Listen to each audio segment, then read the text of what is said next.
Okay, so let's talk a little about scene management, color coding, and anatomy. Now, I've tried to follow the basic anatomical structure of the character, which is this UT3 iron guard. I've basically tried to generally follow the curvature of the spine as it would be in a real human being, although probably maybe needs some more sections on that one, although he is wearing armor, so he's not going to have a very flexible spine, I wouldn't have thought. Also, just generally got these joints where they occur in the armor. This is kind of something new for me because the character is made up of a lot of different modular components, so that was kind of posed an extra challenge. Color coding should be fairly straightforward. For objects on the right, they're green, objects on the left are blue. FK control objects are green, and IK control objects are red. And also these objects in the middle are red, the head and the spine. Also carried these over to the user interface, so anything green is on the left, anything blue, anything green is on the right, anything blue is on the left. As far as scene management goes, it's all managed on layers, so we've got different layers for the control objects which can be hidden. The skeleton has got its own layer, as you just saw. The actual character itself is on a separate layer. I've also got different layers for the FK and IK arms, which is part of the IK-FK blend, which I'm going to talk about in a minute. I've also got a separate layer for the facial morphs, which are part of the so let's have a look at the facial rig I've got later here. on. So there's a few bits of research I did prior to looking at this. One thing was to look at a bunch of different animators, or riggers rather, techniques for doing the facial rig. This guy's basically got these kind of joystick controllers and uses morph targets, which basically wire to these, so you can move these joysticks around and it changes the face. Also took a look at this guy's rig. He's kind of used splines and various control objects, so you can actually manually edit the face that way. Also took a look at this facial rigging for games DVD, which kind of covers both of these techniques. This is obviously in Maya, so it's a little different to Max, but the skills are still transferable. So what we've got here basically is the head bone is controlled by this gimbal here. It's controlled by an orientation constraint, so we can rotate this around like that. We've also got these eye controls. These two bones have a look at constraint, so they look at these objects here and we'll follow them around. We've also got these two objects parented to this larger control object, so we can move both eyes around as at once. So for the actual face, if I just unhide it, for the actual face, we've got a user interface here. This was basically created using Reaction Manager by wiring morph targets to these controls, which I'm going to look at in just a minute. So as you can see, we've got these different controls which can be moved up and down to frown. You can close the eyes. Whoops. Close the eyes like that. Also got different phonemes, which we can move around here in this joystick controller, and a smile and frown slider. These are all limited by a float limit controller on the direction, so they can never go beyond the bounds of these boxes here. So if we just unhide the face morphs, so you can see we've got all these morphs for different facial expressions, and basically these objects are the masters in Reaction Manager, and the morpher modifier, which comprises all of these different expressions, is the slave. So when these control objects are moved around, it'll control the strength of the different morph targets. So as we can see, let's just have a look at that. This one just moves the head around generally, and the eyes, which follow this control object here. So let's take a quick look at the rig for the spine.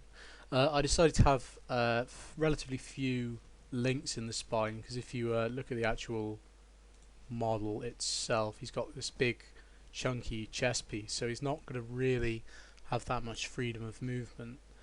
So what I've kind of decided to do is to control this using spline IK. But this one a little bit wrong because instead of creating the spline and then creating the bones around the bones had already been created, so I had to apply the bones to the pre-existing bones to the spline, which caused me a few problems. So we got two main control objects for the spine. Got this one here, which just kind of moves the waist around, and then this upper one.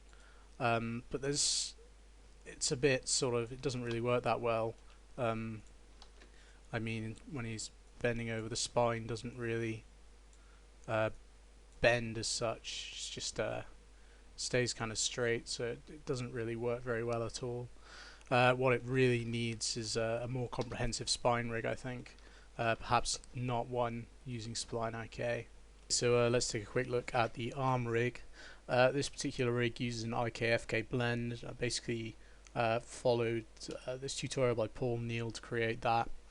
Looked around a bit. Generally, the IK-FK blend seemed to be a pretty good option for this rig, just because it gives the animator a couple of different options as to how to control. So we've got the green FK objects and red IK objects, and as you know, it's just got two different sets of arms, and Reaction Manager is used to wire this to an attribute holder, which lets us change between the two IK and FK modes. A little bit of a flip there, which we don't really want. So this generally works okay, apart from some flipping in certain places. Okay, so let's take a look at the hand rig. So this is the main user interface for the hand. So you've got these are color coded, so that's the right and that's the left. And basically, by moving these dummy objects along these guides, you're able to bend the fingers and the thumb like so, and you're also able to splay the fingers using this control object. Now there's two basic ways of getting at these. You can either use this user interface, or you can also use the attribute holder, which has these sliders. Now obviously this was all set up using Reaction Manager, so in this case the master is the sliders, which control the movement of these fingers, but in the case of the hand controls, these actually will control the attribute holders themselves. So again, this is all color coded, green on the right, blue on the left. These can be hidden, they're on their own separate layer, so the animator's basically got a couple of choices as to which way they want to control the hands.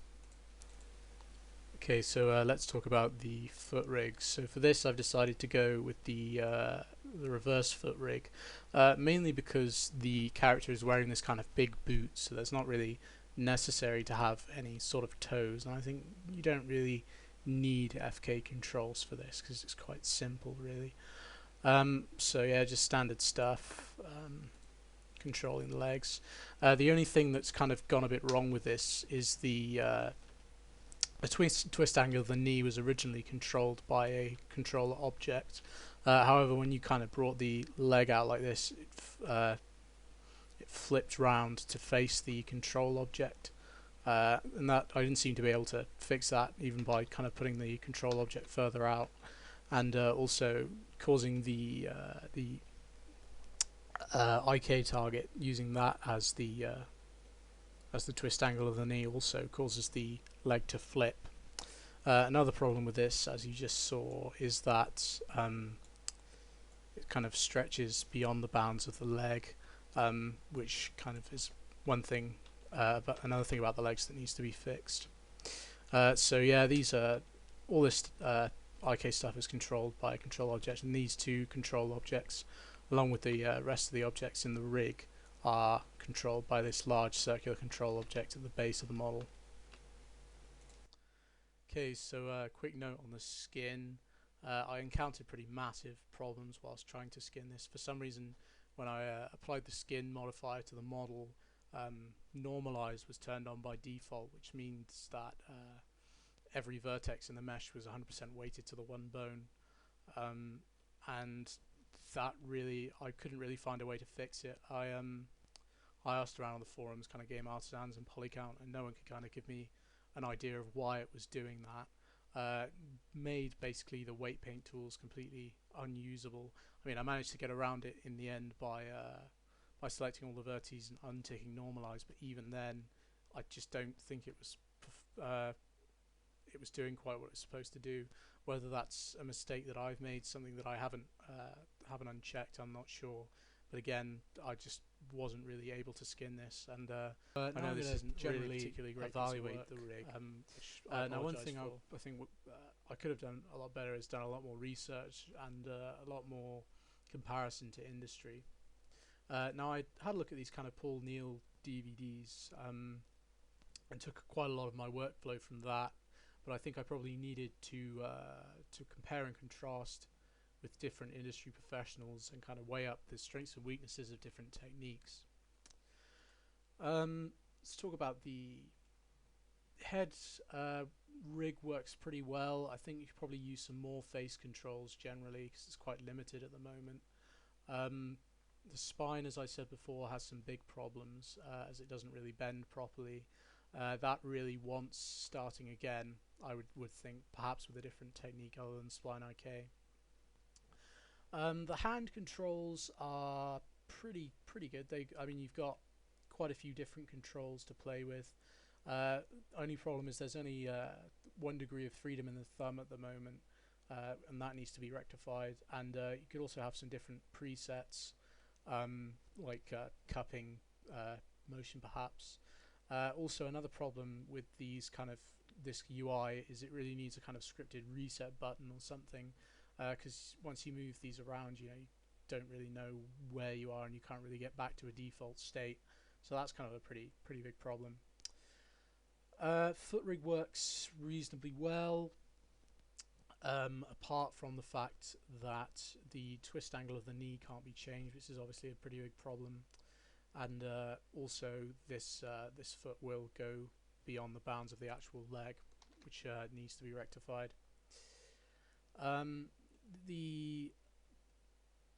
Generally the color coding is pretty okay, I think, pretty clear.